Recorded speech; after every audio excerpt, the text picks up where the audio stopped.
우리의 인생이 때로는 너무나도 버겁고 힘들 때가 있습니다. 오늘 저는 여러분과 바로 그것들을 나누려고 합니다.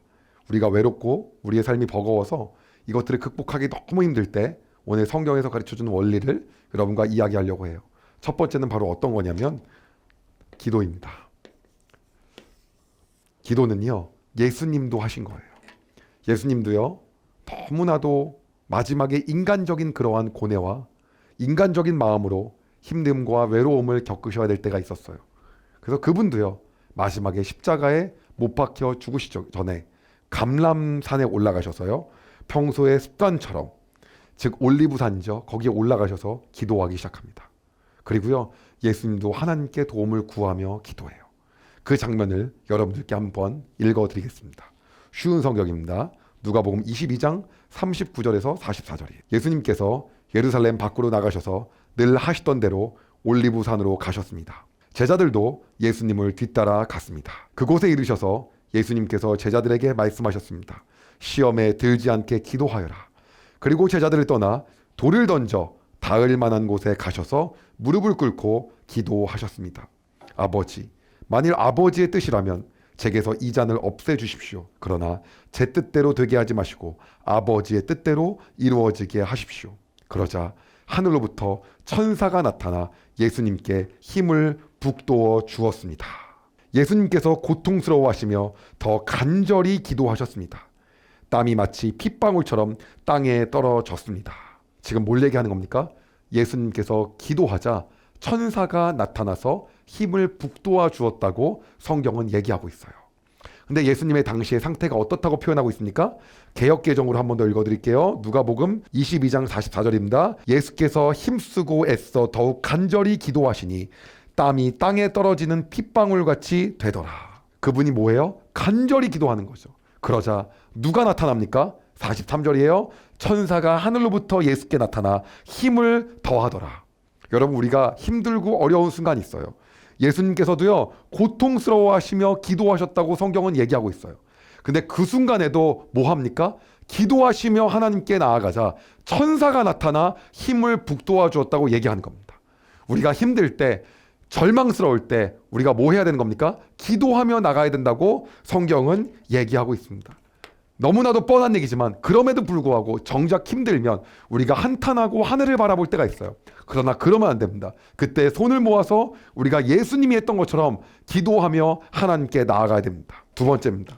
두 번째는요, 우리가 힘들 때 해야 할 것이 있습니다. 우리의 정체성을 가지고 나아가는 거예요. 우리의 정체성은 어떤 겁니까? 바로 우리가 하나님의 자녀라고 하는 거예요. 그럼 하나님의 자녀가 할 수 있는 뭐가 있습니까? 바로 특권이 있습니다.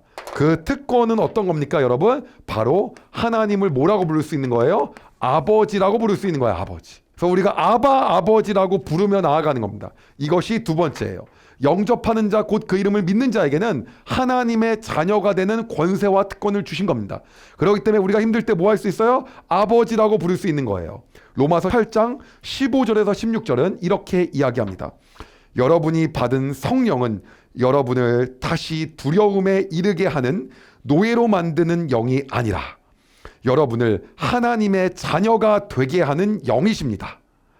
그래서 우리는 그 성령을 의지하여 뭐라고 합니까? 아버지라고 부를 수 있는 것입니다. 성령께서는 친히 우리의 영과 함께 우리가 하나님의 자녀라는 것을 증언합니다. 개역개정으로 한 번 더 읽어드리겠습니다.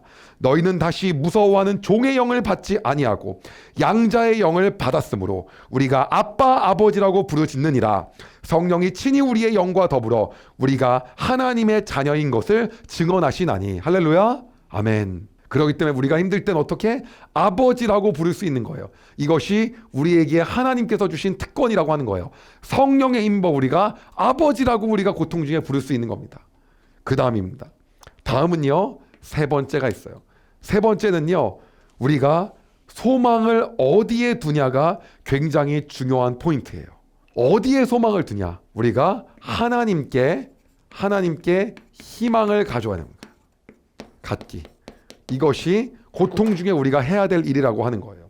나에게 소망을 두고 내가 어떠한 방법을 통해 하려고 그러면 방법이 안 나타납니다. 그러나 그 와중에서도 나의 희망은 하나님이다. 하나님이 나의 희망이기 때문에 내가 이 고통과 어려움을 갖다가 감내하면서 희망 주실 하나님을 내가 바라보며 나아갈 수 있다라고 선포하는 거예요.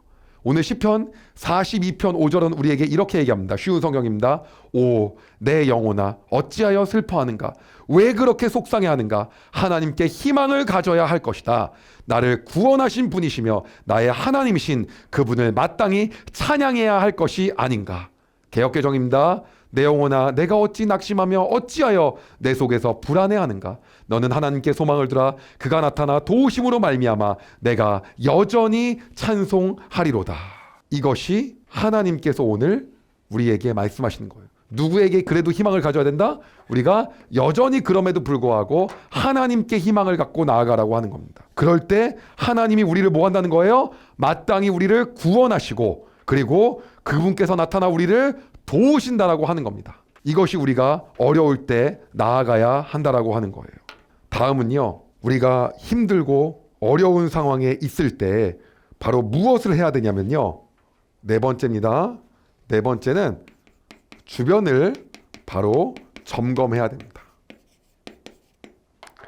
이사야서 58장 9절에서 12절은 이렇게 이야기합니다. 읽어드리겠습니다. 쉬운 성경입니다. 그때 너희가 여호와를 부르면 여호와께서 대답하실 것이다. 너희가 부르짖으면 여호와께서 내가 여기 있다 하고 말씀하실 것이다. 남을 고통스럽게 하지 말고 남을 향해 거친 말과 손가락질을 하지 마라. 굶주린 사람에게 먹을 것을 주고 고통 가운데 있는 사람을 도와주어라. 뭡니까? 주변을 돌아보는 거예요. 그러면 너희 빛이 어둠 가운데서 빛나며 대낮같이 밝을 것이다. 그리고 여호와께서 늘 너희를 인도하실 것이다. 메마른 땅에서 너희를 만족시키고 너희의 뼈에 힘을 주실 것이다. 너희는 마치 물이 넉넉한 동산처럼 되고 마르지 않는 샘처럼 될 것이다. 너희가 폐허로 변한 옛성을 다시 건설하며 오래된 성의 기초를 다시 놓을 것이다. 너희는 무너진 것을 고친 사람, 길과 집을 다시 지은 사람으로 알려질 것이다. 뭐 하라는 거예요? 주변을 갖다가 점검하는 거예요. 내가 힘들게 한 사람이 있었나? 내가 어렵게 한 사람이 있었나? 내가 오히려 나도 지금 힘들고 죽겠지만 내가 안 좋게 한 사람이 있었나? 그것을 돌아보라고 하는 겁니다. 이사야서 58장 9절에서 12절 개역개정으로 읽어드립니다. 너희가 부를 때 나 여호와가 응답하겠고 내가 부르짖을 때 내가 여기 있다 하리라. 만일 내가 너희 중에 멍에와 손가락질과 허망한 말을 제하여 버리고 줄인 자에게 내 심정을 동하며 괴로워하는 자의 심정을 만족하게 하면 내 빛이 흑암 중에 떠올라 내 어둠이 낮과 같이 될 것이며 여호와가 너를 항상 인도하여 메마른 곳에서도 내 영혼을 만족하게 하며 내 뼈를 견고하게 하리니 너는 물된 동산 같겠고 물이 끊어지지 아니하는 샘 같을 것이라. 내게서 날 자들이 오래 황폐된 곳들을 다시 세울 것이며 너는 역대의 파괴된 기초를 쌓으리니 너를 일컬어 무너진 데를 보수하는 자라 할 것이며 길을 수축하여 거할 곳이 되게 하는 자라 하리라. 하나님께서 뭐예요? 주변을 점검하라고 하는 거예요. 줄인 자에게 내 심정을 동하며 괴로운 자의 심정을 만족하게 하고 너희 중에 멍에와 손가락질과 허망한 말을 제하여 버리고, 이러면 뭐예요? 하나님께서 함께 하셔서 이 모든 일을 하신다고 하는 거예요. 우리가 괴롭고 힘들고 삶이 버겁고 외로울 때 오늘 성경은 우리가 해야 될 일을 정확하게 이야기하고 있습니다. 우리도 예수님과 같이 하나님께 기도하며 나가야 되는 겁니다. 그때 어떻게 하신다는 겁니까? 성경은 우리에게 천사가 하늘로부터 예수께 나타나 힘을 더하시리라 라고 얘기하고 있다는 겁니다. 두 번째는요, 영접하는 자 곧 그 이름을 믿는 자에게는 하나님의 자녀가 되는 권세를 주셨다는 거예요. 우리가 그 특권을 힘입어 성령으로 말미암아 아버지라고 부르며 나아가야 된다는 거예요. 너희는 다시 무서워하는 종의 영을 받지 아니하고 양자의 영을 받았으므로 우리가 아빠 아버지라고 부르짖느니라. 그럴 때 어떻게 하신다는 거예요? 성령이 친히 우리의 영과 더불어 우리가 하나님의 자녀인 것을 증언하실 것이다. 우리가 아버지라고 부르며 나아가는 거예요. 그리고 우리가 어려운 상황 속에서도 우리에게 역사하시는 하나님께 희망을 가지라고 오늘 얘기하는 겁니다. 내 영혼아 어찌하여 낙심하며 어찌하여 내 속에 불안해하는가? 너는 하나님께 소망을 들아. 그가 나타나 도우심으로 말미암아 내가 여전히 찬송하리로다. 하나님께 희망을 가져야 할 것이다. 나를 구원하신 분이시며 나의 하나님이신 그분을 마땅히 찬양해야 할 것이 아닌가? 하나님께 희망을 갖고 찬양하며 나아가기 소망합니다. 그리고 마지막으로 주변을 바라보고 그들의 상황을 먼저 살피기를 소망합니다. 굶주린 사람에게 먹을 것을 주고 고통 가운데 있는 사람을 도와주어라. 남을 고통스럽게 하지 말고 남을 향해 거친 말과 손가락질을 하지 마라. 그러면 너희 빛이 어둠 가운데 빛나며 대낮같이 밝을 것이다. 우리의 주변을 돌아봐서 우리가 주변을 살피고 그들을 도와주는 놀라운 일들을 이러한 상황에서 하길 소망합니다. 그럴 때 하나님이 우리의 상황을 놀랍게 반전시키고 역전시키사 우리를 그 가운데서 구해내시고 건져내시고 더 좋은 길로 역사하실 것입니다. 힘든 상황이 있다고 한다면 오늘 하나님의 마음을 느끼며 우리가 하나님께 기도하고 그 특권을 누리며 희망을 갖고 주변을 점검하며 하나님께 나아가기를 소망합니다. 기도하겠습니다. 하나님, 우리가 외로울 때, 괴로울 때, 삶이 버거울 때 하나님을 바라보며 예수님처럼 기도하며 나아가기를 소망합니다. 우리가 아바 아버지라고 부르며 하나님께서 우리에게 주신 특권으로 말미암아 우리가 아버지를 부르며 나아가기를 소망합니다. 우리가 하나님께 희망을 갖고 낙심하지 아니하며 우리의 모든 소망이 내가 아니라 하나님께 있음을 고백하며 나아가기를 소망합니다. 우리가 그 상황임에도 불구하고 굶주린 사람에게 먹을 것을 주고 고통 가운데 있는 사람을 도와주며 남을 고통스럽게 하지 말고 남을 향해 거친 말과 손가락질을 하지 말며 하나님만 바라보며 나아가기를 소망하오니 주님 우리와 함께하여 주시옵소서. 우리가 이렇게 나아갈 때 우리의 삶을 역전시켜 주시고 우리의 삶을 통하여 더 좋은 길로 인도하여 주시고 예수 그리스도께서 주시는 참 평안을 느끼게 하여 주시옵소서.